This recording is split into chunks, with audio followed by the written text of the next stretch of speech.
Her husband's lifeblood is still steaming hot on the floor, pooling around her like a curse when the heavy chamber doors are blown off their hinges. Aurelia Prisca is only 26 years old, sitting on the throne of the known world as the Empress of Rome, but in this moment she is paralyzed. She's frozen on her knees in a spreading crimson ocean that is destroying her silk gown and draining every ounce of fight right out of her legs. The air in the room is thick, choking on the metallic stench of copper mixed with expensive jasmine perfume, the scent of ultimate violence clashing with luxury, underscored by the acrid smoke of candle wicks that have just been snuffed out. Somewhere, just beyond these cold marble walls, she can hear the terrifying rhythmic clanking of iron armor scraping against stone. It's the sound of soldiers, men she commanded just hours ago, storming through the corridors. Only 15 minutes back, she was the most powerful woman in the empire, dismissing Assyrian delegations, signing off on massive grain shipments, standing tall in imperial purple, as if the color itself was a magic shield that could protect her from anything. But now, that same royal purple is nothing more than a target painted on her back. The Praetorian Guard, the very men sworn to take a bullet for the crown, have butchered Emperor Decimus Varro Marcellus right in his own bedsheets. And the architect of this coup, the man who designed this slaughter, is stepping over the threshold and coming straight for her. He's a massive figure, broad-shouldered and draped in the blood-red cloak of the Praetorian prefect. And he steps right over the emperor's corpse without even blinking, without a single shred of remorse or a downward glance. His name is Gnaeus Cassius Aelianus. Just yesterday morning, this man was on his knees pressing his lips to the emperor's signet ring, swearing eternal loyalty before Jupiter and every god in the sky. It was all a performance. Tonight, his eyes are cold and calculating. He's looking at the widow, the way a pawn shop owner looks at a questionable piece of jewelry, sizing her up, appraising the merchandise. He's running the numbers in his head. Does she still have political value? Can she be broken and used for the new regime? Or is she a liability that needs to be erased from the equation entirely? Outside the palace gates, the spin machine is already working. The Senate is going to get a sanitized press release claiming their emperor tragically died of a violent fever and with his dying breath noble-mindedly named Titus Flavius Valens as his successor. It's the official narrative, the deep state cover-up. But inside these walls, it's a whole different ballgame. For the next 72 hours, until Valens shows up with 3 hardened legions to restore order, the guard answers to absolutely nobody. They hold the keys to the vaults, they control the gates, they run this city. They own every hallway, every terrified slave, and every highborn woman who woke up this morning thinking she was untouchable and is going to sleep tonight, realizing she has zero protection. What goes down inside an imperial residence during a purge like this almost never makes it into the history books. The ancient historians, they were obsessed with the politics. They documented the transfer of power, the political purges, the massive bribes that bought Praetorian loyalty. They kept strict receipts on the gold paid for treason and the names of powerful men scratched off the census. But they conveniently forgot to write down what happened to the women trapped in the crossfire between a fallen regime and a rising one. They didn't record the fate of those sealed inside the palace with the very monsters who had just shattered their entire world. In this breakdown, we are going to pull back the curtain on what the Guard really unleashed when their sacred oath died with the Emperor. You're going to see what Aurelia Prisca had to give up just to survive, and what the women of the palace had to endure before the new boss ever set foot in Rome. But before we dive into the horror of those 72 hours, we need to expose the corrupt system that built this nightmare in the first place. This wasn't an accident. It was by design. Do me a favor and drop a comment letting me know which city and country you're tuning in from right now. Take 1 second to smash that subscribe button and support the channel. Remember, you are locked into the #1 spot for unfiltered dark history on the web. To really get what Aurelia Prisca is facing in these brutal hours, you have to understand the machine that is about to grind her into dust. Rome wasn't built on fancy philosophy and marble columns like the movies tell you. It was built on the backs of armed men who answered to no court, no judge, and no law inside the city limits, except the mood swings of their commander. The Praetorian Guard started out as something simple, something logical. Augustus the First Emperor just wanted loyal shooters within arm's reach, so he put together an elite bodyguard unit. In the beginning, it was manageable. Hand-picked veterans top tier pay the best gear money could buy. They stood closer to the emperor than his own shadow. But you know how it goes, power like that never stays in a box, not in Rome. Over the generations, the guard grew into a monster. We're talking 9 full cohorts permanently stationed in or around the capital, while every other regular grunt was freezing and bleeding on some forgotten frontier. The Praetorians, they lived the good life. Proper barracks, drinking in the best winehouses, watching the gears of politics turn from the front row. They learned the game. They knew which senator hated, which general, which emperor was losing his grip, and which hungry heir could be manipulated. They controlled the doorways to power and the thresholds of the royal bedrooms. No living soul could get near the emperor without walking past their spear points. That didn't make them soldiers anymore. It made them the lock on every door that actually mattered. And here's the thing about locks: whoever holds the key decides who gets to breathe on the other side. Once the guard figured that out, the dynamic shifted.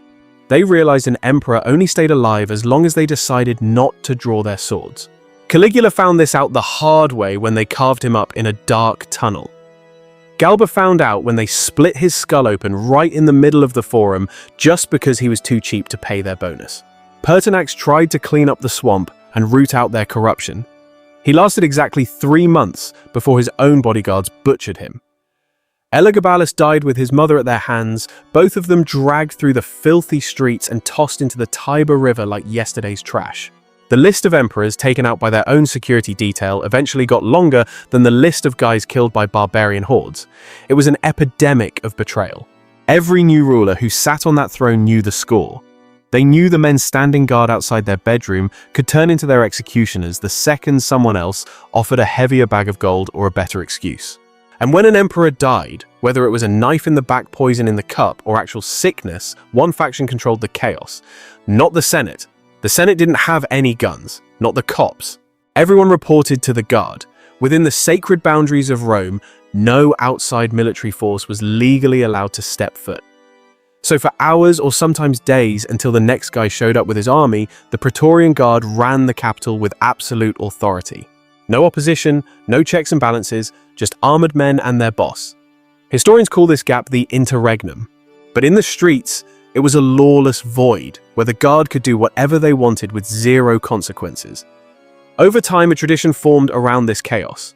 Nothing written down, nothing voted on, nothing carved in stone.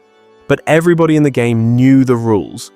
When the old emperor flatlined, the guard demanded 3 things immediately. First up, payment. We're talking a massive cash injection straight from the imperial treasury. Immediate, heavy and generous. Second job, security. The new guy had to promise to keep their prefect in charge, or let him retire with honor, no firing, no investigations. And third, the palace itself became their playground. The furniture, the art, the vintage wine cellars, the slaves, and yes, the people. The ancient writers almost never talk about that last part. They'll give you the exact dollar amount of the bribes and the promotions. They'll describe how desperate the new emperor was to rush to the barracks, hugging the soldiers, calling them brothers, and stuffing gold into their pockets. But when it came to the women of the court, the language suddenly gets vague. A widow quietly retired. A daughter withdrew into seclusion. A sister chose a life of prayer. What actually went down between the moment the emperor's heart stopped and the moment those women supposedly made these peaceful life choices is almost always left out of the story. And let me tell you that a mission isn't peaceful. It's filled with doors being kicked in soldiers, deciding which women had market value and which ones didn't, and a prefect calculating just how much damage his boys could do before the new ruler arrived to see the mess. The Praetorian prefect was the eye of that hurricane. Usually he wasn't even a high-ranking senator. He was from the equestrian class, a lower tier. But his actual power, it eclipsed pretty much everyone. He commanded the only army in town. Emperors used him for everything: criminal investigations, food distribution, even foreign policy. Under weak leadership, the prefect was the government. Look at Sejanus under Tiberius. The guy basically ran the Roman Empire from his barracks until he crashed and burned in spectacular fashion. On paper, the prefect was supposed to protect the emperor from the guard and the guard from the emperor. In reality, he was walking a tightrope between 2 packs of wolves. Get too close to the boss, and the soldiers might eat you both. Get too close to the soldiers, and you become a kingmaker which puts a giant target on your back. By the time Decimus Varro Marcellus put on the purple robe, the Praetorians had evolved way past being just bodyguards. They were a full-blown organized crime syndicate with swords. They sold the throne to the highest bidder. They had killed before, and they knew they could get away with it again. But they also knew the man marching toward Rome right now. Titus Flavius Valens, with his Pannonian legions, was a different breed. He was ambitious, and he was absolutely merciless. Valens had spent years campaigning in the northern trenches, building a cult of personality that would rival any modern dictator. His troops didn't just salute him, they idolized him. These weren't fresh recruits. They were radicalized, battle-hardened veterans who were fiercely loyal to the man, not the empire. The plan was simple: execute a peaceful transition of power. If he could march into the capital and find the system running smoothly, he wouldn't need to drain the swamp or dismantle the Praetorian Guard. He would just cut them a massive check, validate their corrupt privileges, shake hands with the deep state operators, and let them crown him the Messiah of Rome.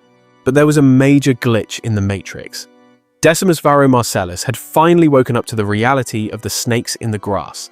He had started to distrust both Valens and the Praetorian elite. After years of watching the shadows, a mountain of classified intelligence had landed on his desk, confirming the conspiracy. We are talking about intercepted communiques from corrupt provincial governors, whistleblowers, naming officers who were on the take, and surveillance reports from household slaves listening in on the locker room talk in the barracks and bathhouses. The walls had ears, and the emperor was listening. The emperor held the ultimate trump card leverage. He possessed the one thing the Praetorian Guard feared more than a blade: the hard drives of the ancient world. Physical documentation, blackmail files, a private archive of receipts, and undeniable proof that he kept hidden, waiting for the perfect time to drop the hammer. He hadn't pulled the trigger on Valens yet, but the clock was ticking down to 0 hour. He had already started leaking rhetoric about the corruption rotting the Guard from the inside out, signaling a coming storm, a savage purge of the deep state. And in that world, just threatening to expose the darkness is a death sentence. Aurelia Prisca was dialed into the whole operation.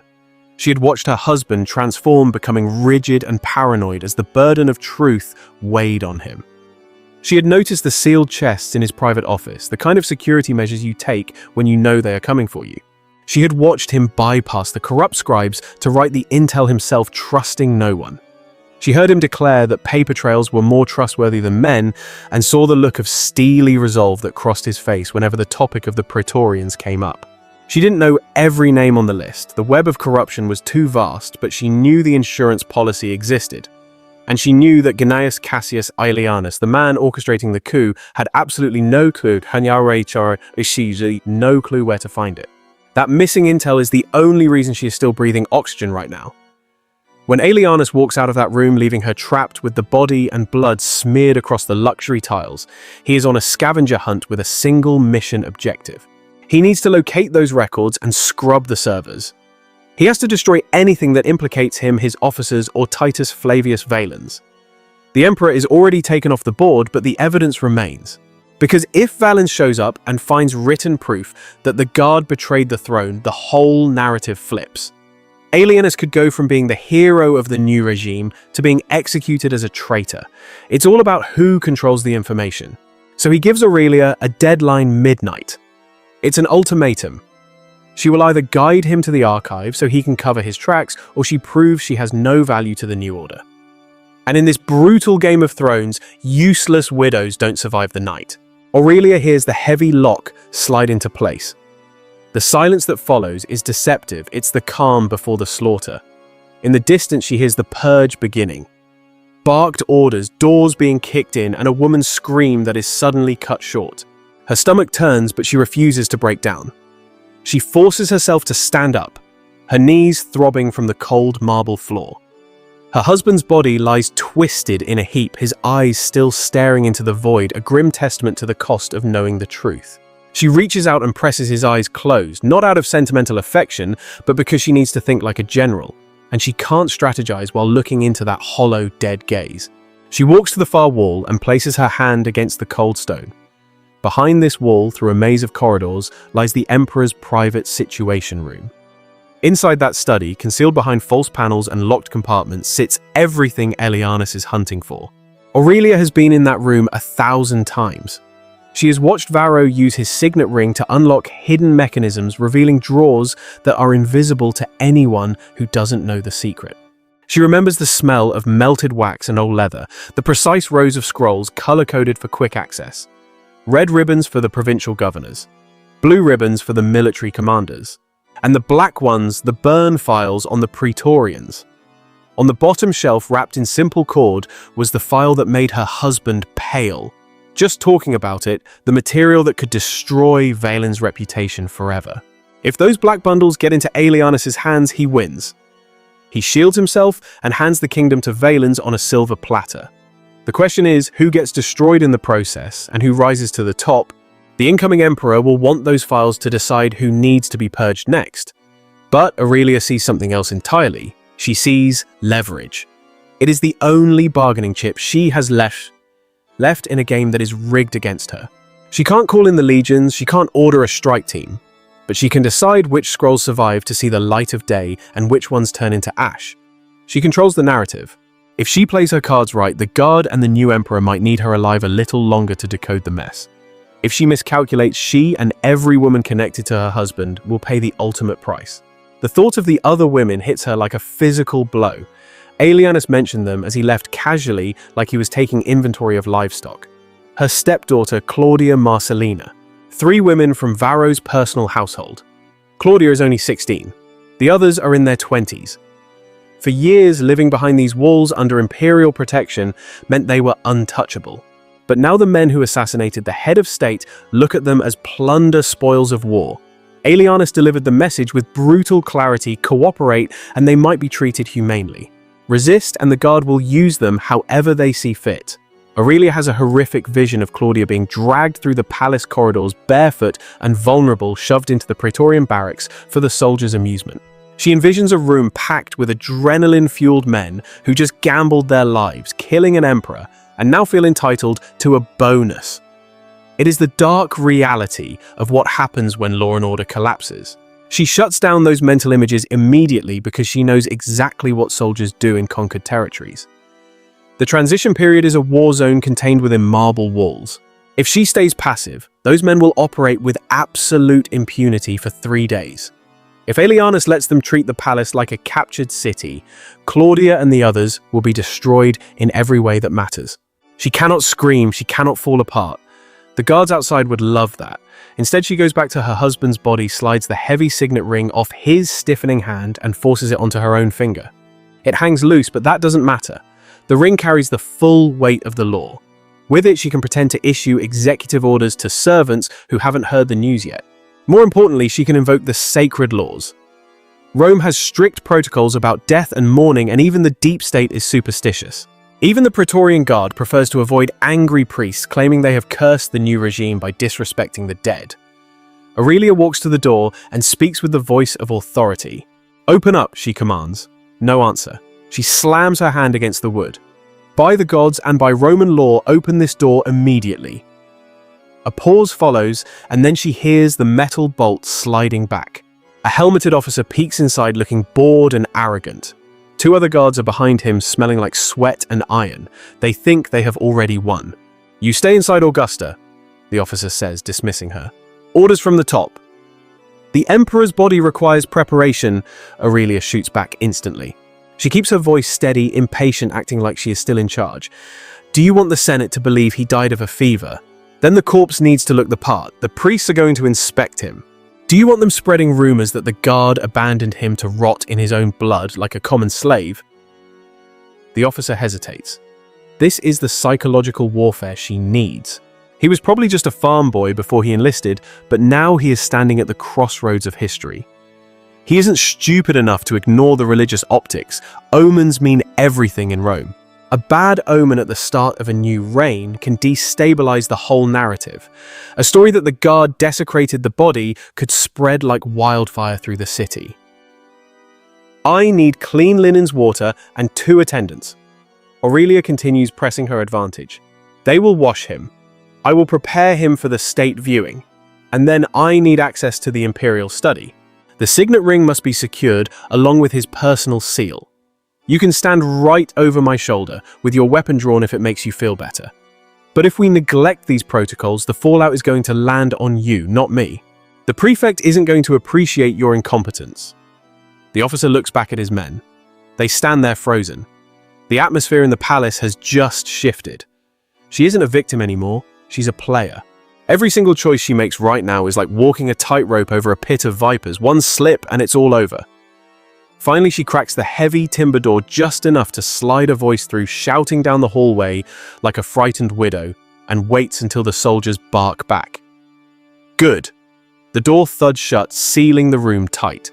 Now it is just Aurelia, the cooling meat that used to be her husband, and a mind racing at 1,000 miles an hour. She has officially made her opening move on the chessboard. It's a small play, sure, but it is enough to make those grunts outside second-guess their orders and run back to check with Aelianus. It is the bait that forces the big boss to show his face personally before the clock strikes 12. Dropping to her knees, she grabs the hem of a heavy velvet curtain and dips it into the dark spreading puddle on the stone. The fabric drinks up the crimson stain. Then she turns to Varro. She starts scrubbing the mess around his wounds, wiping away the violence with methodical precision. There is no love in her hands, no grief. This is cold, hard survival instinct. If the body looks clean, she can sell the lie that his heart just gave out.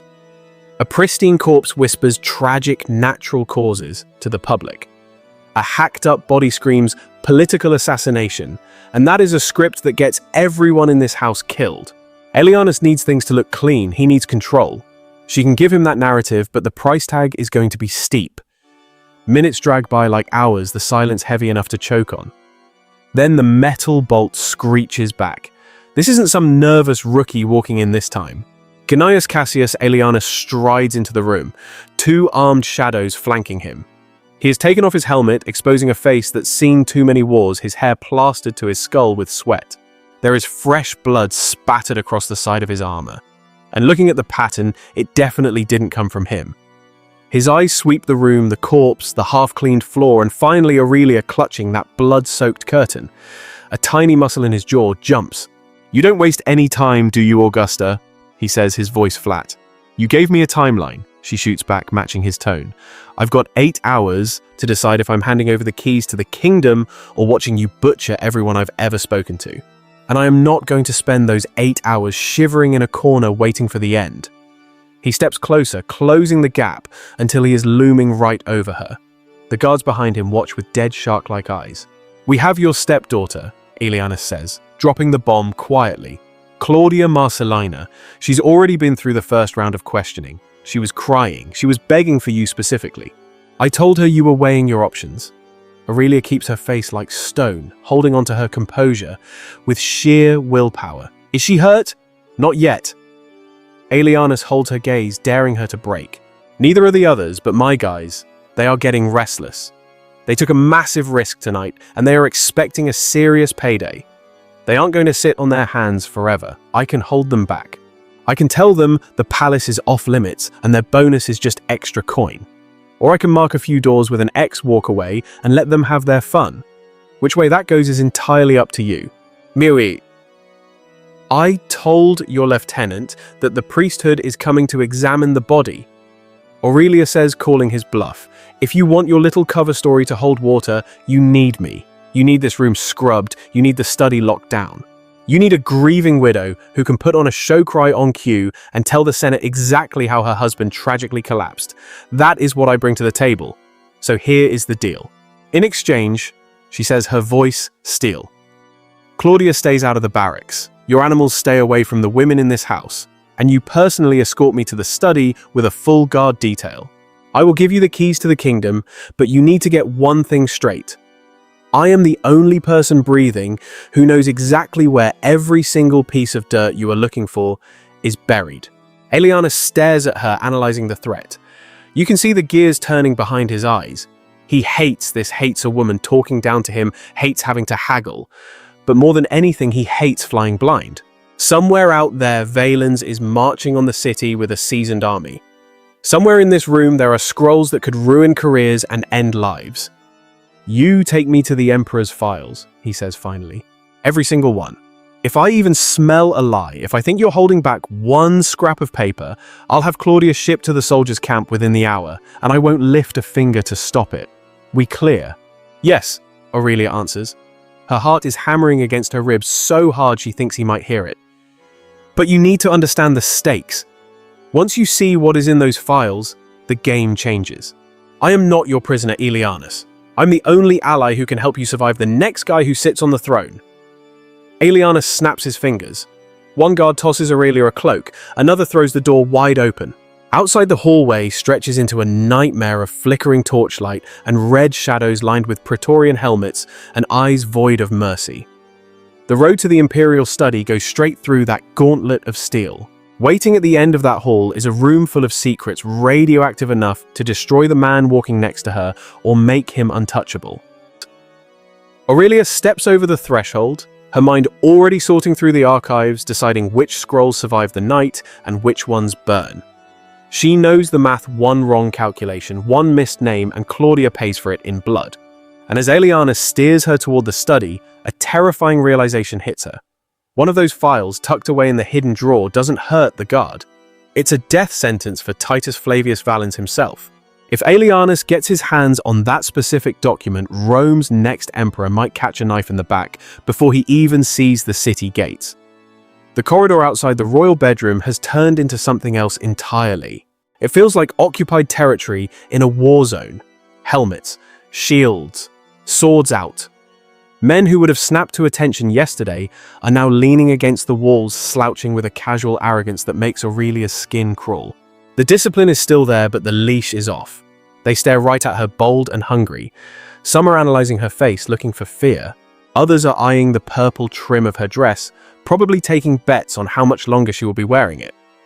Aelianus walks beside her like he is taking a stroll in the park. He doesn't touch her. He doesn't have to. With 2 guards trailing and 2 clearing the path, plus a line of soldiers posted every few yards, the message is loud and clear. She moves when he says move. She sees only what he lets her see. And everyone in the palace is watching the transfer of power in real time. The prefect is calling the shots, now not the widow. The first rooms they pass are the servant quarters. It's a wreck. Doors are smashed open. Chests have been gutted. Clothes tossed everywhere. Personal treasures kicked into the gutter. Aurelia spots a crushed clay doll on the tiles, a kid's toy ground to dust under a heavy military boot. A young kitchen boy is on his knees against the wall, hands locked behind his head, blood dripping from a busted lip onto his tunic. A massive Praetorian stands over him, laughing at something the kid whispered. The laughter cuts off like a switch was flipped when Aelianus walks into view. The soldier straightens up, salutes, and fixes his face. But the second the commander passes, the mask will drop. This is how the power vacuum always works. The night a king dies, the law takes a vacation. The guard writes the rules with steel. History books will gloss over this. They will write boring lines like, "The transition of power was smooth." They mean there were no riots in the streets, the forum didn't burn down, and the armies didn't clash. They never count the bodies in the servant corridors or the terror behind closed doors. They never do. The group turns the corner toward the imperial family's private wing. Aurelia's chest tightens like a vice when she sees Claudia's door. 2 guards are posted there like statues. The girl's maid is crouched nearby, eyes red and swollen, a nasty bruise blooming along her jaw. When the maid sees Aurelia, she starts to stand up, but freezes the moment a guard drops his hand to his sword hilt. "Claudia!" Aurelia demands, stopping dead in her tracks. Her voice comes out sharper, more desperate than she wanted. "Is she inside?" Aelianus doesn't even look at the door. "She's exactly where I said she was," he says, bored. "Breathing, answering questions. How long she stays that way depends entirely on how smooth you make the rest of my night." "She is 16 years old," Aurelia snaps. "She isn't part of your political games. That isn't how these games work," Aelianus replies coldly. "The rot spreads to the whole family. You know the rules. Move." He does spare a glance for the maid, though. Just one quick, icy assessment. The guard takes his hand off his weapon. The woman sinks back to the floor. Aelianus didn't order her to be beaten, but he didn't order them to stop either. Both options are still on the table. It is a calculated reminder of who holds the leash. They push deeper into the secure zone. The servants are disappearing. Now it is just soldiers. We are moving deeper into the lockdown zone now, past the sealed checkpoints. Under normal protocol, this entire wing is supposed to be a ghost town at night. Total silence, total security. But tonight, it's buzzing like a hornet's nest. You've got the low hum of conspirators, heavy boots stomping out the history of this place, and every few seconds, crash. That's the sound of the old world being smashed against the wall. You see a lamp go down. Then a priceless vase, something that just yesterday was treated like a national treasure, shattered on the floor. But at the end of the hall, there's an unassuming wooden door. This is where the real secrets are kept. This is the Emperor's private situation room. Now, when you look at it, it doesn't have the pomp and circumstance of the throne room. It's not designed to impress the masses. And folks, that is exactly the deception. The true power of the beast system doesn't come from marble pillars or gold leaf. It comes from the intel. It comes from what is written on those parchments. Information control. There are 2 more Praetorian Guards stationed at the breach. These guys are elite, but the second they clock Aelianus, they part like the Red Sea. One of them is holding a ring of keys they stripped off the steward, but they're confused because this door, it's got no keyhole. This is advanced security. All you see is a bronze plate and a strange carved emblem. The soldier looks totally lost. He doesn't have the clearance. Aelianus looks at Aurelia and lays it out plain. This door opens for the Emperor. Then he turns the screws on her, and now it opens for you. Aurelia lifts up her late husband's signet ring. It's heavy foreign on her finger, the weight of the crown, the weight of the sin. She presses that engraved seal right into the bronze plate and gives it a twist. This is the master key, folks. Deep inside the wood, you hear the mechanics engage a sharp mechanical click. The system disengages. The door unlocks. Even the guardsmen trained to take down kings flinch a little at the sound. It's the sound of supreme engineering, something beyond their brute force. They step inside and the atmosphere changes instantly. It smells like ink, ancient dust, and old wax. This is the archive. Wall-to-wall data. Shelves stacked to the ceiling with scrolls, tablets, and classified dossiers. This is where the bodies are buried, metaphorically speaking. In the center, there's this massive table scarred up from decades of planning wars and crafting policy. There's a brazier with coals still glowing, the fire's not out yet. A single lamp casts a circle of amber light. This isn't a place for ceremonies or photo ops. This is the workshop. This is the engine room of the Empire.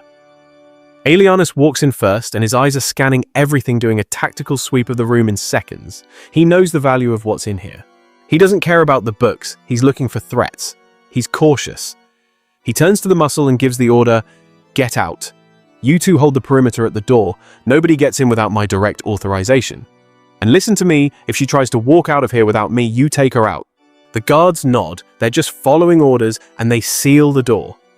Now it's just Aurelia and the prefect, locked inside the most secure room in the palace. That latch clicks shut and it cuts off the noise from the hallway like a guillotine blade. Silence. For the first time since the coup, since her husband was taken out, Aurelia is standing there with no witnesses except the man who pulled the strings on the assassination. Aelianus looks at her and demands the harvest, "Show me everything." The temptation to lie is massive. She wants to tell him the Emperor burned the records or moved them to a safe house, maybe hidden in a senator's basement. But she knows that narrative won't fly. It would collapse in 5 minutes. Too many people know the truth. They know Varro spent his nights in here grinding away in solitude. The scribes saw the blank tablets go in and the full dossiers come out. Aelianus is a savage, folks, but he is not stupid. He knows the game.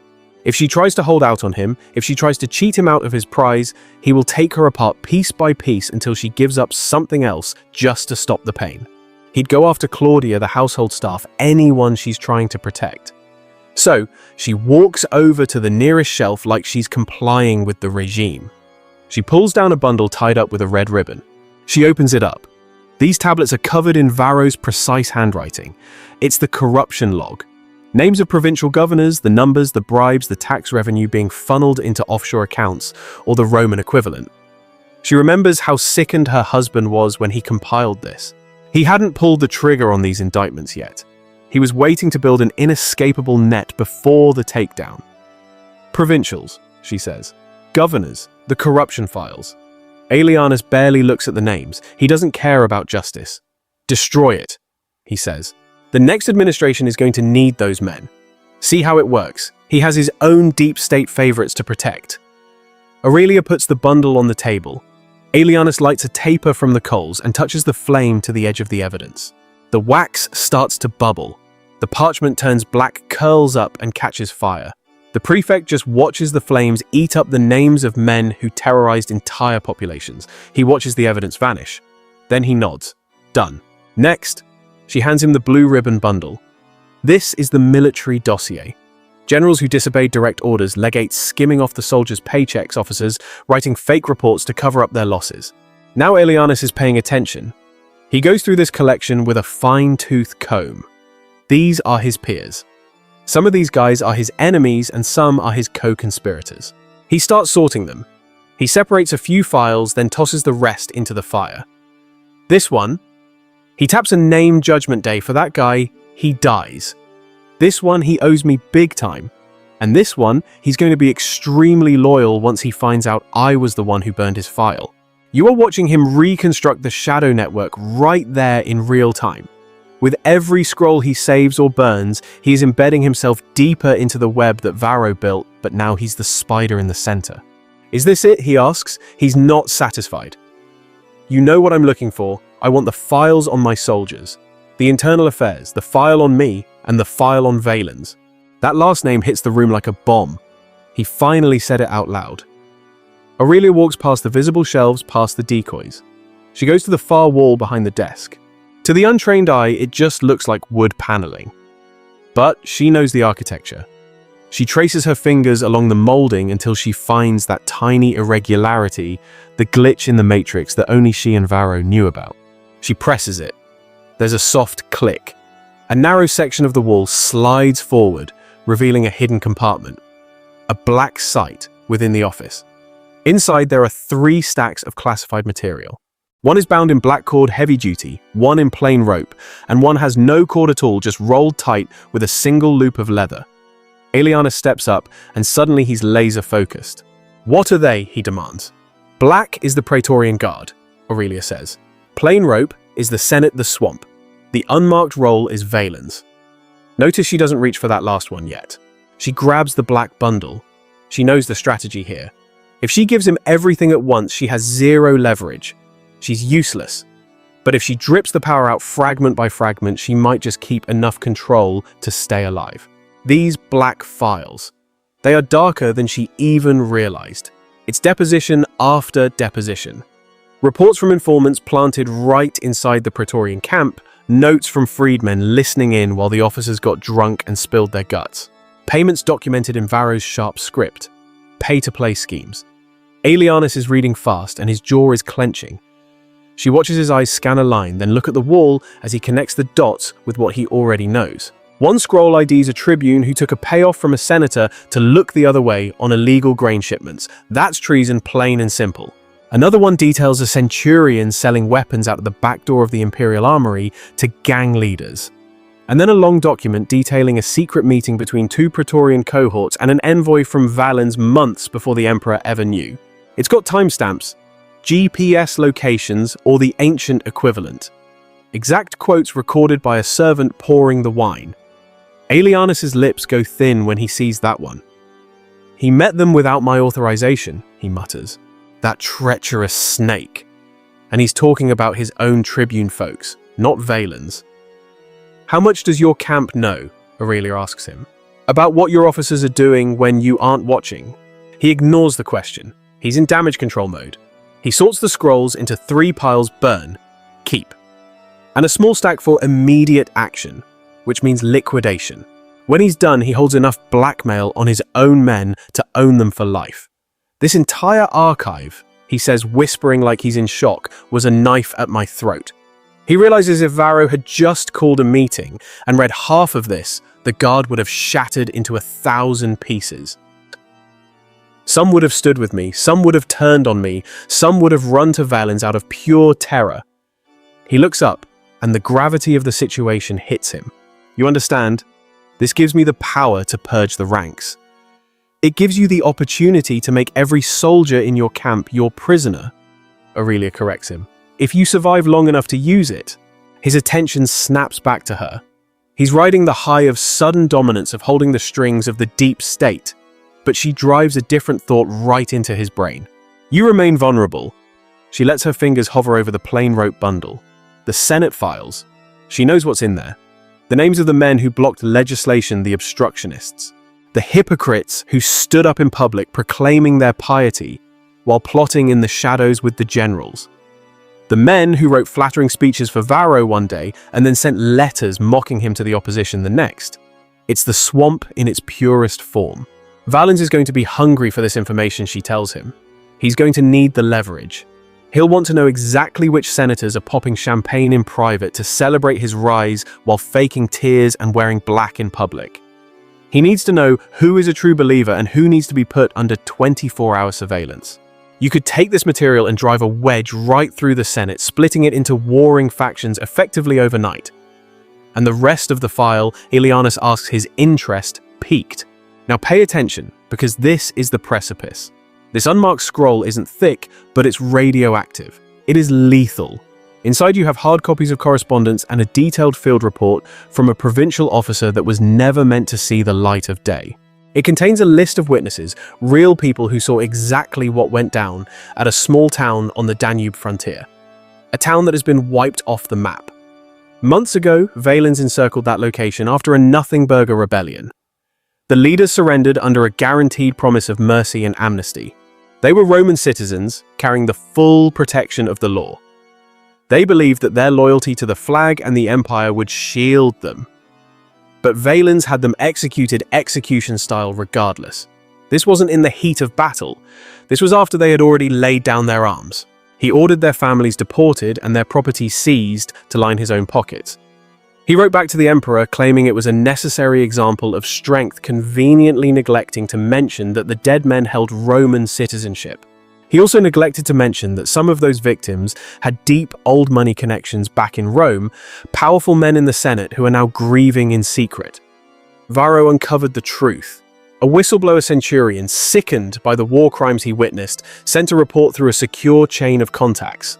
The emperor went absolutely ballistic. Killing foreign combatants in a war zone is part of the job description, but butchering Roman citizens who had already surrendered, that is a completely different ballgame. It violated the fundamental laws that emperors usually pretend to honor to keep the peace. It also risked a massive mutiny among the legions who have zero interest in massacring their own countrymen on that scale. If those details leak to the wrong ears, Valens' carefully crafted reputation as a heroic frontier commander would shatter into a million pieces. Varro had intended to play this card strategically. Apply a little pressure here. Make a demand there. Use it to force Valens to slow his roll, make him think twice before acting. Maybe even strip him of command if he tried to overreach. He hadn't made his move yet, and now he never will. Aurelia has read every single word of that scroll, twice. She understands that this is about way more than some distant casualties. It reveals the true character of Titus Flavius Valens. He's the type of man who treats promises like they are disposable the second they become inconvenient. He's the type who slaughters defenseless people and then spins it as a show of strength. He is the type who will use the Praetorian Guard as his personal muscle as long as he needs them and then discard them the second they start to make him nervous. She knows she cannot place a weapon of this magnitude entirely in Aelianus' hands. If he controls the entire narrative, he can either bury it forever to protect the system or use it to make himself untouchable by blackmailing Valens directly. Either one of those outcomes ends with Aurelia being destroyed. She unrolls just the first third of the Valens file, enough to show the official seal, the handwriting, and the opening lines of the damning report. She keeps the list of witnesses at the end hidden from view. "Read it," she commands.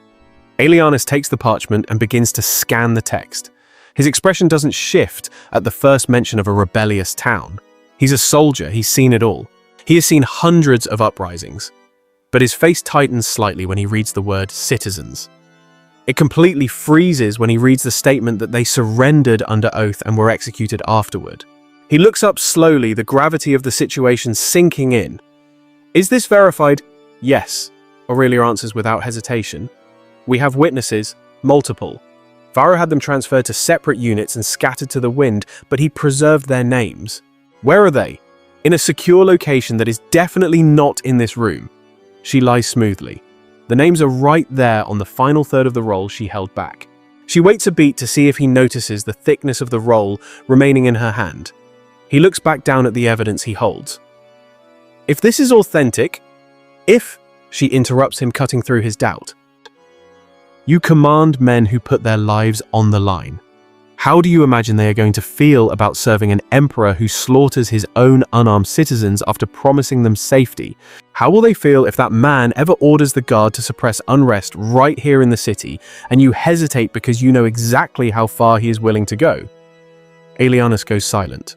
He is playing the long game in his head, envisioning meetings in 2026, where Vaelin sits on the throne and looks at him like a tool that has outlived its usefulness. He's imagining the moment Valens decides the guard has too much power. They make the Senate nervous. They require a purge. What do you want? He asks finally. There it is, not a threat, a genuine question.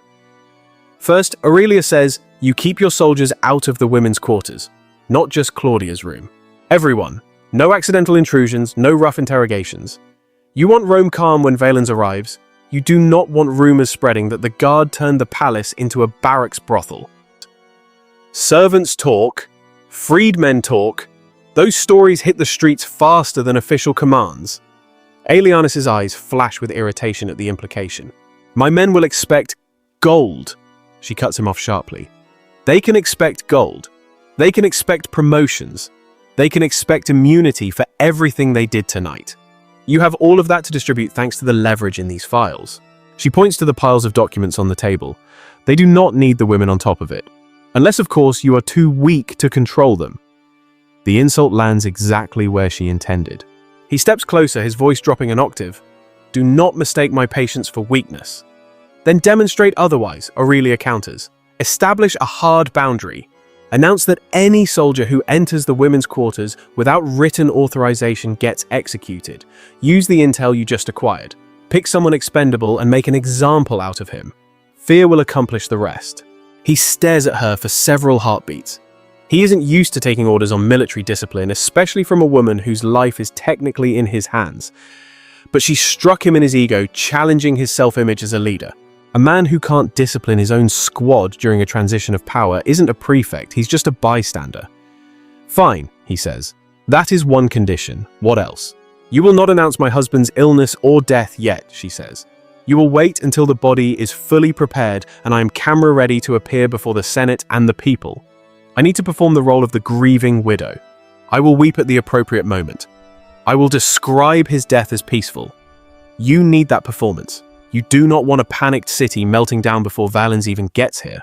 And in return for that and your help here, keep this? He lifts the Valens scroll. I keep the remainder, she says firmly. What you hold is enough to alarm you. It's not enough to destroy Valens completely. The names of the witnesses, the exact GPS coordinates of the graves, the complete testimony that stays with me. Whether I ever leak it depends on two men, you and Valens. Aelianus's expression hardens. You honestly believe you can manipulate us against each other? I believe I can keep us all breathing, Aurelia replies. You can walk into that camp tomorrow and greet Valens as the kingmaker who smoothed his path to the throne. You can hand him the files that destroy his enemies and prove your value. You can hint that dangerous stories exist about a border incident and that you have contained them. He will owe you, he will fear you, but only if he knows those stories are not completely in your possession. If you hold all the cards, he will spend his entire reign looking for a way to take you out. He is a calculating man. She can see the realization in the way his fingers tighten on the scroll. He is playing out the conversation in his mind. He sees the new emperor's face, the silent paranoid question in his eyes. How much does this man know? You are suggesting, Aelianus says slowly, that I deliberately allow a threat to the emperor to exist under your control just so he can't eliminate me without risking his own destruction. Yes, Aurelia says, just as I am allowing a threat to myself to exist under your control. She gestures to the piles of information linking her husband's inner circle to treason. If I misstep, you can blame the whole thing on me. Claim I manipulated Varro, claim I hid the files. You can still hang me in the forum if necessary. We are handcuffed to each other whether we like it or not. There it is. Not flattery, not pleading. Just a brutal, honest acknowledgement of mutual danger. For a moment, the only sound in the study is the crackle of burning parchment in the fireplace. Outside the palace continues changing hands chamber by chamber. A shout pierces the silence somewhere down the corridor. Somewhere out in the hallway, a heavy object smashes violently against the marble tiles. The crash is followed instantly by a woman's sharp rising scream that is abruptly choked off into a suffocated silence. Aelianus' eyes snap toward the heavy oak door, narrowing in assessment before he slowly drags his gaze back to Aurelia. He doesn't need to see through the wood to know exactly what kind of nightmare is unfolding out there. This is the chaotic vacuum between rulers, the lawless interregnum, and it is currently collecting its customary tax in blood and terror. Let's play this out, he says, his voice low and dangerous. Say I order my soldiers to back off the women's wing. Say I keep Claudia and the rest of them untouched. What guarantee do I have that you won't run straight to Valens the second his boots hit the pavement and surrender everything you have to him? None, Aurelia replies, her voice freezing the air between them. There are no guarantees in a situation like this. There is only cold, hard logic. If I keep the scales balanced between the two of you, I stay alive, she continues, pressing her point. If I hand one of you complete leverage over the other, I become nothing more than an inconvenience to be removed. I might be a lot of things, Prefect, but I am not stupid. That kind of brutal, blunt honesty disarms him far more effectively than any tearful, dramatic vow ever could have. She isn't standing there promising him loyalty, which is cheap. She is promising him self-interest, which is reliable. That is a language he understands and respects. He moves to the door and cracks it open just an inch. You, he barks at the nearest guard stationed outside. Get a runner to the main camp immediately. These are my direct orders. Any Praetorian found inside the women's wing without my written signature is to be seized, shackled, and dragged in front of me. Effective immediately. Make sure this spreads through the cohorts like wildfire. I will name the first man caught breaking this order a traitor to the cause, and I will have him flogged in front of the main gates before the sun comes up. The guard blinks, stunned by the directive, then nods sharply and scrambles away to deliver the message. Those orders will ripple outward through the ranks within minutes. Fear travels a hell of a lot faster than any official written decree ever could. Aurelia finally releases a long, shaky breath she hadn't realized she was trapping in her chest. Claudia hasn't been rescued yet. Not really. A rule isn't a physical wall. Men can still choose to break it. But the threat of punishment will make them hesitate, and in a slaughter like this, that split second of hesitation might be the only difference between survival and total annihilation. Aelianus seals the door shut again and pivots back to face her. The momentary look of cooperation in his eyes hardens instantly back into suspicion. You're going to copy this file, he commands, shaking the partial scroll regarding Valens in his grip. I want it in your own handwriting, tonight, a completely clean version. The original stays in my possession. Your copy stays wherever you decide to stash it. That way, he adds a dark glint in his eye. We both hold a knife to each other's throat. He is frantically attempting to regain control of the situation, trying to construct his own leverage out of thin air. It's intelligent. It's also incredibly dangerous. I'm going to need ink and tablets, Aurelia says, her tone flat, and I need time. And I'm not writing a single word while Claudia remains imprisoned in the barracks. You are hardly in a position to dictate every single term of this arrangement. He snaps back. You just told your soldiers that you are the one calling the shots. She fires back smoothly. Do not contradict that reality in the same hour. It makes you look weak and indecisive. A dark shadow passes across his face. For a terrifying heartbeat, she is certain she has pushed him too far. His hand drops to the hilt of his sword, and this time the gesture isn't an empty threat. Here is what you are failing to understand, he says, quietly stepping into her personal space. I can still end this right now. I can take what I have, kill you, dump your body with the rest of the garbage, and tell Valens that the Emperor's grieving widow went insane and burned her husband's papers. He will believe it because it's a convenient story for him. I am indulging you right now because you are an asset, Aurelia, not because you are essential. He draws the blade halfway out of its scabbard. The steel catches the flickering lamplight, gleaming with lethal intent.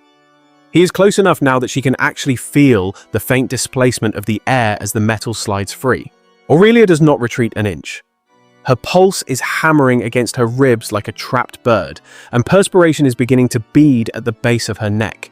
She knows that if she flinches now, if she begs for her life, she will confirm every single contemptuous assumption he holds about imperial women. She forces herself to lock eyes with him. "If you actually intended to kill me," she says, "you would have done it back in the bedchamber. You dragged me in here because you are afraid of what is hidden inside these walls. You are holding that sword right now because you are terrified of what is in my head." For the first time since they walked into the study, Gnaeus Cassius Aelianus' composure cracks. It's only a hairline fracture, but it's there and it's visible. The blade leaves the scabbard in one fluid, violent motion.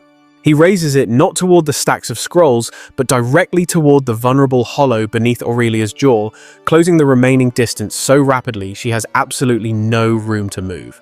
The tip of the blade presses against her skin. It is cold. It is very real.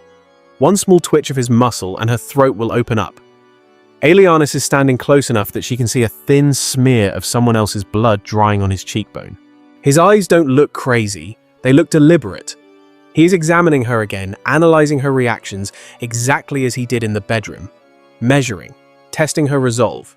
"Say it again," he murmurs softly. "Tell me I'm afraid." He wants her to say the words so he can punish them, so he can prove to himself that he is still the alpha in the room. Aurelia understands that dynamic perfectly, but she also understands something else. He wouldn't risk spraying arterial spray all over this chamber full of dry paper and open flames. Blood on these scrolls would ruin the prize he's fighting for. "You are afraid," she says anyway, and her voice does not tremble. "Not of me, you're afraid of what is written here. Of Valen's. Of your own soldiers turning on you. If you weren't, you wouldn't be waving that sword at the one person on Earth who can actually help you survive this night." A long, agonizing second stretches between them. Second. Her pulse crashes loudly in her ears like ocean waves. His arm doesn't budge. Then abruptly, the steel withdraws from her skin and slams violently into the wooden table beside her hand, driving deep enough into the grain to stand upright on its own quivering. The lamp rattles on the desk. A stack of tablets slides sideways and crashes. "You mistake calculation for fear," he snarls. "But you're right about one thing. Killing you right now loses me more than I gain." He wrenches the blade free from the wood and wipes it casually on the hem of his cloak. The message requires no translation. He chose not to cut her, but the distance between that choice and a different one is vanishingly small. "We are finished arguing," he says, his tone final. "Here is how this is going to go down. You will prepare the Emperor's body. You will write the clean copy of this report on Valen's. You will get it done tonight. You will keep the rest of what you claim to know stashed where only you can reach it. In return, I will keep my soldiers out of the women's wing, and I will keep Claudia and the others breathing. Those are my terms. You violate them, I destroy you." "And if you violate them?" Aurelia asks pointedly. He almost smiles a grim, humorless expression. "Then you will do what imperial widows always do. You will endure it, or you will die." He turns and summons the guards back. The heavy quiet of the study shatters instantly. Boots stomp on stone again. The open door draws in the chaotic sounds of the palace under siege. Somewhere close by, a woman is sobbing hysterically. Somewhere farther off, someone screams once high and desperate and then stops abruptly. Aelianus hands the partial Valen's roll to one guard and points at Aurelia. She needs ink, a stylus, and tablets, and get 2 trusted attendants from her household. No one else. Take her back to the bedchamber. She's going to work there. If anyone disturbs her without my official seal, you answer directly to me. The guard nods. The order is transparent. Protect her. Not for her sake, but for the explosive intelligence she is about to write down. Aurelia walks back through the corridors under armed escort. The palace looks even worse now than it did before. More doors are hanging open on broken hinges. More objects are shattered on the floor. More faces are pressed into the walls in terror. The Praetorians are standing wherever they want, weapons loose and ready in their hands, fully understanding that no one can challenge them during these dark hours. A few of them glance at her, see the prefect's shadow looming behind her, and quickly look away. The word is already spreading on the grapevine. The widow is not merely prey to be hunted. She is an asset to be guarded. In the bedchamber, 2 attendants are waiting. their faces drained of all color. They bow so quickly, their hair veils their terrified eyes. Behind them, Decimus Varro Marcellus still lies on the floor exactly where he died, his blood turning dark and tacky on the stones. The sharp metallic smell has faded slightly, but the gruesome sight has not. "We will lift him to the bed," Aurelia says, her voice steady. "Gently, then you will wash him. Do not speak in front of the guards. Do not repeat a single thing you hear in this room. If you do, we all die." They nod again, mute. Fear has already taught them the lesson of obedience. The guards bring in what she requested: the ink, the stylus, the clean tablets. They position themselves at the door, eyes scanning the hall. The palace has become a cage filled with armed wolves.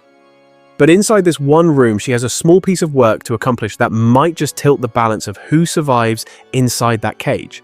They finally shift the heavy weight of her husband's corpse. The attendants move with a practiced clinical detachment, scrubbing the death sweat from his skin before draping him in the pristine white of a fresh tunic and a heavy toga. They straighten his stiffening limbs, forcing order onto a chaotic end. Underneath the fine wool, the stab wounds are still gaping, but the gore has been wiped from his face. He looks almost serene now. It is a complete fabrication, of course, but a necessary one. When the Senate files past his bier, they will not see a murder victim. They will see a man who succumbed to a sudden tragic fever. If they choose to swallow the lie the city holds together, if they sniff out the truth, panic will tear Rome apart long before Valens and his legions can even reach the city gates. Aurelia pulls a chair to a small table near the flickering lamp and dips her pen. The report on Valens is concise but heavy with implications. She transcribes every brutal detail: the fall of the town, the unconditional surrender, the subsequent executions, the seizures of property. She even includes the dissenting officers' formal protest. She copies Valens' chilling, dismissive response in a steady, unremarkable script writing, like a bored clerk just trying to finish a shift. No artistic flourishes, no coded warnings. Just the cold, hard facts. However, she deliberately omits the list of witnesses. She does not document where those witnesses were exiled. Instead, she scribbles those coordinates on a separate, narrow strip of parchment using a different cipher. She folds the scrap down until it is barely a speck easily concealed within the curl of her palm. Once the official report is complete, she sprinkles sand to dry the ink, blows off the dust, and rolls the scroll with precision. This is the version Elianus is allowed to see, damning enough to cause fear, but not sharp enough to gut Valens' reputation on its own. The tiny strip containing the names is the real weapon. She shoots a glance at the Praetorian Guards. They are not paying attention to her fingers. Their eyes are locked on the hallway, bored but twitchy, expecting trouble from the outside, not the inside. Aurelia steps up to the deathbed, reaching out to adjust the Emperor's cloak as if smoothing a wrinkle. The attendants respectfully step back. In that split second, she slides the folded intelligence right under the edge of his cold body, tucking it between the expensive cloth and the mattress. The dead might tell no tales, but they make excellent mules for the secrets the living need to traffic. Tomorrow, when the high priests arrive to prep the body for the public state funeral, they will discover it. She has calculated this perfectly. The pontifex in charge quietly loathes Valens nursing a grudge over a distant cousin who was sacrificed on the frontier for the general's ambition. He has never bought into the hero worship surrounding the frontier commander. He will recognize the leverage in that scrap of parchment immediately. He will also respect the lethal danger it represents. Aurelia walks back to the table, her expression completely scrubbed of emotion. "It is finished," she informs the nearest soldier. "Deliver this to the prefect immediately." The guard snatches the scroll and disappears. The heavy door slams shut, locking her in again. The first night of the interregnum, the gap between kings drags on in broken, jagged pieces. Aurelia drifts into a light doze in the stiff chair, only to snap awake at every creak of the floorboards. Servants ghost in and out, refreshing water pitchers and bringing linens, whispering prayers under their breath whenever they think the empress is not listening. Sometime before the sun breaks, another scream rips through the palace corridors, much closer this time. There is a chaotic burst of shouting, the sickening thud of bodies being slammed against stone, a raw, guttural cry of pain, and then the unmistakable wet snap of a whip striking flesh. It happens again and again, then dead silence. The guards stationed at Aurelia's door exchange a knowing look. "Who was that?" one mumbles. "Marcus." The other replies, barely lowering his voice. The idiot tried to sneak into the women's quarters. The prefect had him dragged out to the courtyard to be flogged in front of the entire cohort. Aurelia squeezes her eyes shut, trying to block out the mental image. Marcus is not a man she knows, just a name, but the message screams loud and clear. Aelianus is not bluffing. He is using this first chaotic night to break his soldiers into line before their adrenaline turns into a riot. As morning approaches, the energy in the palace shifts gears. The shouting dies down, replaced by the rhythmic tramp of boots. Commands are barked with crisp, professional authority. The guard is pivoting from looting mode back to patrol mode. They have had their taste of power. Now they are being wrestled back into formation. It is a textbook move for a smart prefect in the dead hours before dawn. Let the dogs eat enough to feel full, then chain them up before they bite the hand that feeds them.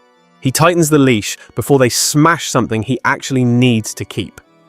By noon, the second day of the power vacuum goes public. The Senate has been summoned to the Curia. The official narrative is locked and loaded. Aurelia dresses in severe mourning black, her hair modest under a veil. She powders her face to look pale-stricken with grief, but not weak. She has rehearsed her lines a dozen times. There will be no mention of assassins' knives or blood pooling on the marble floor. She will spin a tale of a sudden violent fever of her husband's heroic endurance and a final noble breath spent naming Titus Flavius Valens as his successor. 2 Praetorian guards escort her to the Senate house, not rough, but with a firm grip that says she is a prisoner as much as a participant. Not gently, just firmly. The forum outside is packed shoulder to shoulder, yet unnervingly quiet. Rumors have already sprinted through the city's alleyways. The people know the guard made their move in the night. They can smell that something is wrong. The mob is waiting to see if the next act is an organized transition or total anarchy. Inside the Curia, the senators are arranged in their rows. Most wear grim expressions. Some look genuinely rattled to their core. Others look relieved or restless, their eyes darting around as they mentally recalculate their alliances. As Aurelia scans the room, she spots the men whose names she saw in those plain rope-bound files. They cannot meet her gaze. Their eyes slide away the moment she looks at them. They have no clue if their treasonous secrets burned in the fireplace or survived to be used against them. She takes her place on the small elevated chair reserved for imperial women during state crises. Aelianus stands nearby in full battle gear, his red cloak a slash of brightness against the drab grey stone. To the senators, he represents stability. They do not see the blood he has already scrubbed off his hands from the purge inside the palace. They only see his calm, confident stance, a pillar of strength. The senior consul speaks first, his voice booming and echoing slightly in the cavernous hall. He formally announces the emperor's death by natural illness, praising his virtues while subtly hinting at his faults without ever actually saying the words. He quotes some philosophical platitudes about the fragility of life. It is all formulaic pageant. Rome has played this scene 100 times. Then he gestures toward Aurelia. The Augusta will now share the account of our late emperor's final hours. She stands up. Every single pair of eyes in the chamber locks onto her. For a split second, the memory flashes back her husband choking on his own blood, the sound of steel punching through meat. She violently shoves the image into the dark corners of her mind and summons the fiction that needs to survive. She speaks clearly, pacing her words for maximum impact. She describes a fever that struck with terrifying speed. She tells them the emperor called for the high priests, and for her.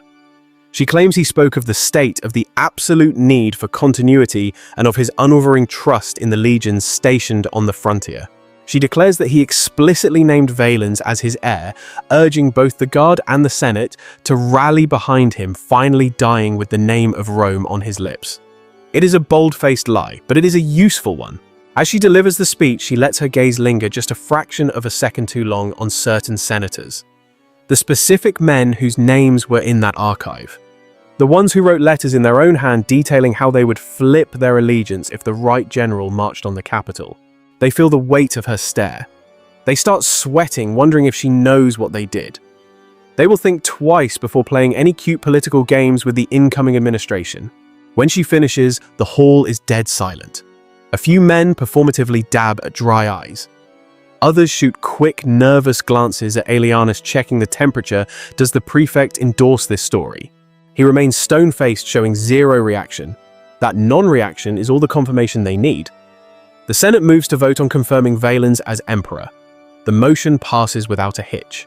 Nobody is suicidal enough to go on record opposing a man about to march into the city with a hardened army, especially while the Praetorian Guard is already lining the streets. The second day dissolves into administrative tasks. Priests perform the sacred rites over Varro's body. They find the folded strip of parchment right where Aurelia planted it beneath the corpse. The pontifex who hates Valens keeps his face a mask in public, but in the privacy of his sanctum, he reads the names and the testimony, his lips tightening into a grim line.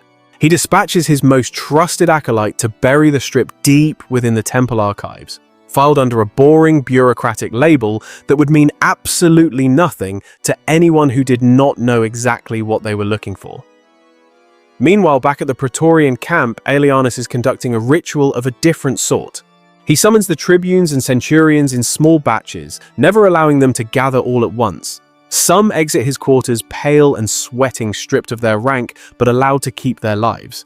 Others leave with a smirk, promoted, and with pockets significantly heavier. One officer does not leave at all.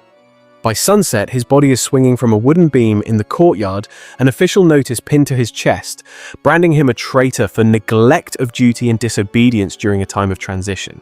The charges are vague enough to mean anything, but every soldier watching gets the real message: the prefect controls the personnel files.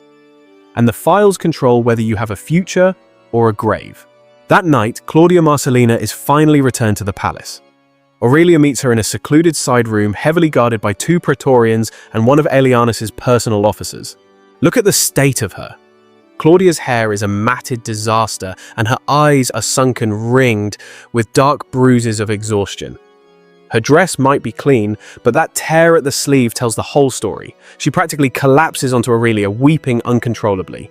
"They dragged me to the holding camp," she gasps, fighting for air. "Locked me in a solitary room. They drilled me about father, about you. They wanted every name, uncles, cousins, the whole network. They wouldn't stop asking if you had buried the evidence or hidden the assets. One of the guards told me I was going to learn the hard reality of being a deposed emperor's daughter before the sun came up." Her hands are trembling so violently she can barely form words. She swallows the lump of terror in her throat. That's when the prefect walked in. He didn't just reprimand the man who threatened me. He smashed him in the face, right there in front of the entire squad. He announced that anyone who dared touch me would be whipped and dishonorably discharged from the guard. After that, it was just standard interrogation questions. "They didn't touch me." She chokes on the relief of it. Aurelia pulls her into a crushing embrace. Claudia is traumatized, shaken to her core, but physically intact. In a regime change like this, that is a miracle most daughters of the elite could never hope for. In the background, the officer shifts his stance, looking uncomfortable. The prefect keeps his promises. He says, his voice flat and professional. "For the moment, but you both know how security forces operate when a new administration takes the reins. When Valens arrives, he might not give a damn about backroom deals made before he entered the city limits." Aurelia fixes her eyes on him, cold and calculating. "What is your name, soldier?" "Quintus Fabius," he replies. "Head of the first cohort. Listen to me closely, Quintus Fabius," she says. "If Valens decides the Praetorian Guard is a liability to his power, he isn't going to start his purge with the nameless grunts on the street. He starts by cutting off the head of the snake. That means men like you and the prefect are first on the chopping block. If you want to survive long enough to bounce grandchildren on your knee, you better pray this delicate balance of power we are constructing actually holds together." He lets out a cynical snort, but knows better than to argue. He knows exactly what happens when new emperors feel paranoid about their security. He's seen the bloodbaths before. The sun rises on the 3rd day, bringing the news everyone has been waiting for. Valens's advanced scouts have been spotted on the horizon. The new ruler will be inside the city walls by sundown. The atmosphere in Rome shifts instantly. The guard is frantically polishing armor, lining the streets in perfect formation, spears gleaming and shields locked tight. The regular police cohorts are shoved into the background to make way for the military. Crowds of civilians gather in the safe zones between the marble columns, watching and waiting. The priests are already burning incense to bless the new regime. The Senate is terrified, rehearsing the sycophantic chants they plan to scream when the new emperor shows his face. Aurelia watches the spectacle from a high balcony in the palace. Claudia stands beside her, draped in dark fabric, her face partially obscured to hide the trauma. Behind them, a row of palace women stand in absolute silence. They know their futures. Life or death hang on the mood of the conqueror in the next few hours. The massive city gates swing open. Titus Flavius Valens rides into the capital. He is exactly the archetype the military idolizes. Broad shoulders, skin weathered by the sun, a jagged scar running down one cheek. His armor isn't ceremonial gold, it looks used, dented, practical. Behind him march his top officers, their cloaks stained by years of frontier winters. The people erupt in cheers, but the frequency is different. It sounds more like relief than actual joy. A new emperor means the chaos is pausing. For now. Aelianus waits at the very front of the Praetorian formation, the man holding the keys to the city. He snaps a salute, fist to chest, spear tip, lowered in submission. His men drop to one knee in a wave of disciplined motion as Valens rides by. The general-turned-emperor raises a single hand to acknowledge the gesture. It's a small movement, but it's loaded with meaning. It says, "I see your little performance. I'll decide whether you live or die later." By that afternoon, the real business begins in a private, secured room. Inside the palace, deep in a secure bunker, Valens sits at a table across from Aelianus. The armor is gone. Now it's just tunics, cloaks, and the heavy atmosphere of two dangerous men sizing each other up. A single scroll lies on the table between them. It's the sanitized dossier on Valens. "My sources tell me," Valens says, tapping a finger on the parchment, "that this document came directly from the late emperor's private blackmail archives. They say he kept extensive files on everyone in his circle." "He did," Aelianus confirms without hesitation. "Most of it was garbage, outdated intel, useless leverage." "And this one?" Valens asks, eyes narrowing. "This one is about you," Aelianus says calmly. "That incident on the Danube border, a town that was wiped off the map." Valens offers a thin, predatory smile. "That was frontier business. Ugly necessities. Not something that concerns soft city politicians. It concerns anyone who might spin the narrative the wrong way," Aelianus counters. "There are power players in the Senate with family connections and financial interests in that region. Priests who frown on the concept of Rome slaughtering citizens who already surrendered. Officers who get nervous about orders that cross moral red lines." "And you?" Valens asks. "Does it bother your conscience?" "I like law and order," Aelianus says smoothly. "I appreciate a clear chain of command. I like it when soldiers know their mission parameters and understand exactly what the penalty is for going rogue." Valens leans back in his chair, studying him. "You could have burned this file," he says. "You could have leaked it to the press to incite a riot. Instead, you hand-delivered it to me. Why? Because I want to serve a leader who understands that the real weapons are hidden in the shadows," Aelianus replies. "And because I fully expect to keep my position as prefect. I want total authority over the guard. And I want to operate without you looking over my shoulder constantly." Valens stares him down. The tension in the room is thick enough to cut with a knife. "You realize," Valens says slowly, "that by preserving this file, you're also proving you have access to other secrets you might have kept for yourself." "I could have," Aelianus admits. "In this specific case, I didn't. You need to ask yourself why that is." Valens looks down at the scroll, again calculating the risk. He knows this isn't the full picture. No matter how clean this report looks, it feels sanitized. There are missing names, missing bank accounts, missing details. Someone somewhere is sitting on the rest of the data. "Where is the Emperor's widow?" Valens asks, changing the subject abruptly. "Secure in the palace," Aelianus answers. "She's prepping for your first public appearance. She knows the drill. She played her part perfectly. She spun the narrative that your succession was her husband's dying wish. She calmed down the Senate. She helped me keep the city from burning down." "And his records?" Valens asks. "All the files." Aelianus meets his gaze with the dead eyes of a career spy. "Destroyed or currently in your possession?" It is not technically a lie, but it certainly isn't the whole truth. Valens lets the statement hang in the air. He's conquered cities before. He knows you never find all the hidden weapon caches on the first day of occupation. He picks up the scroll and rolls it tight. You keep your job, he says finally. For now, the guard will get their payout. 3 years' salary straight from the treasury vaults. Aelianus dips his head respectfully. The men will be very satisfied. They better stay loyal. Valens warns, his voice dropping an octave. I am not Galba. I am not Pertinax. I know exactly what happens to emperors who try to reform the deep state without understanding how it works. If I ever have to make a choice between this, he taps the blackmail scroll, and your head on a spike, I will choose the version of history that keeps me in power. The threat is crystal clear, but so is the partnership. They are locked together now, bound by shared crimes and mutual risk. Later that evening, Valens pays a visit to the imperial women. It's a necessary piece of political theatre. The new emperor has to be seen comforting the grieving widow, honoring the old dynasty. Aurelia kneels when he walks in. Claudia is on her knees behind her. The other women keep their heads down. Valens grabs Aurelia by the arm and pulls her up. His grip is solid, commanding, but not abusive. He scans her face with the directness of a soldier assessing the terrain. You served the state well by maintaining order during the transition, he says. I heard about your work from the Senate, from the Guard. Even the priests are talking about it. You're going to be recognized for that. Rome needs stability, Aurelia replies. Panic just feeds our enemies. He nods, impressed. You talk like someone who understands how the game is played.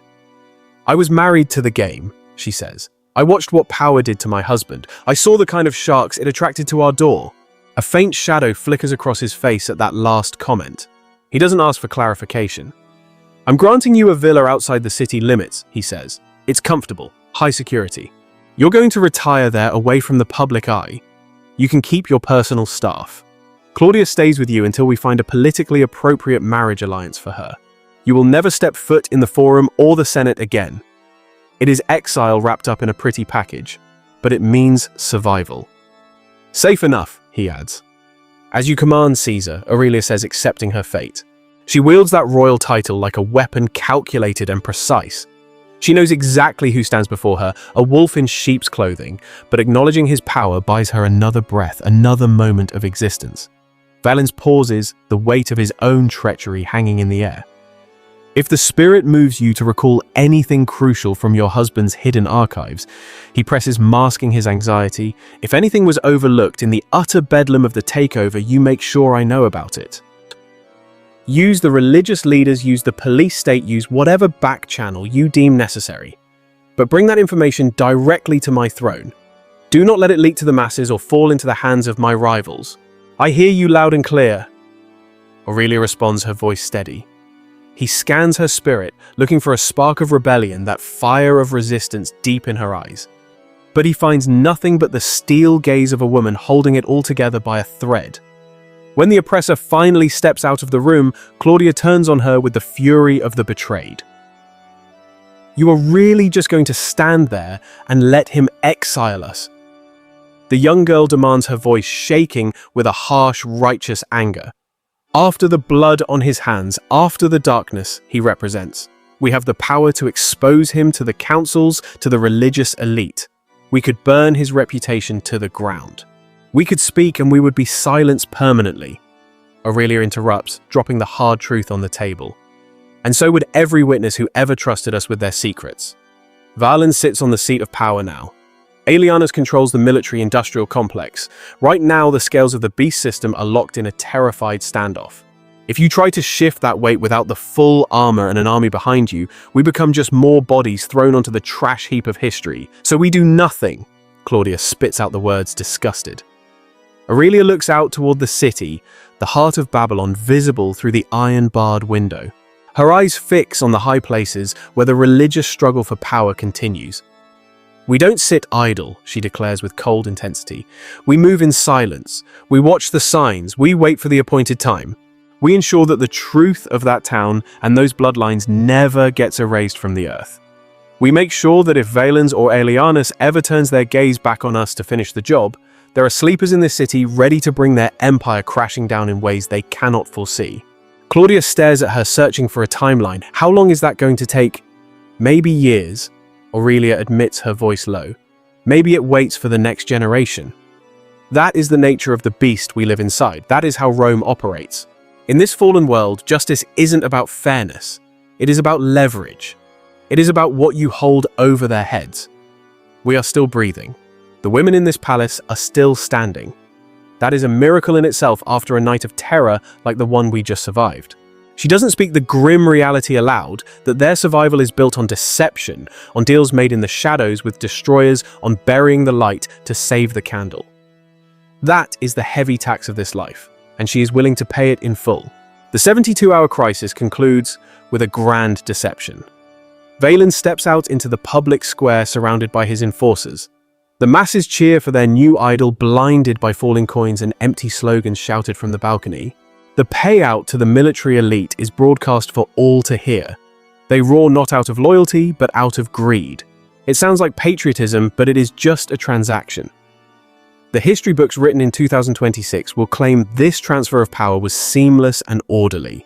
They will tell you the former leader passed away from natural causes and was replaced by a strong man who restored law and order. It is the same old lie, peace through tyranny. They will say the security forces kept the peace in the capital. The record will note that the Queen Mother went quietly into the night to a country home and the daughter married into the establishment. But the scrolls won't mention the knife fight in the corridors of power during those 72 hours when the military controlled every exit. They won't mention the smell of burning evidence or how close a blade came to ending the bloodline in a room filled with ash. They won't tell you that a dead king's corpse was used to smuggle the truth into the sanctuary.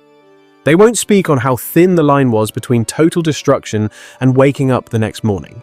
That is why we dig up these bones. Not to glorify the kings of the earth, but to expose the demonic price paid by those standing in their shadow. It reveals what that crown actually costs the human soul. The men with the swords dictated the rules of the chaos, the rulers dictated the textbooks, but the women, they lived in the terrifying silence between the lies and the violence. They paid the price in trauma, in forced compromises, knowing their heartbeat depended on whether a mercenary found a hidden document or missed it. In the eyes of the world, Aurelia Prisca is just a footnote, a widow who faded away. But her moves in those 3 days of darkness are the only reason the story continues. She took a brutal assassination and spun it into a peaceful legend, stopping the palace from becoming a slaughterhouse for her family.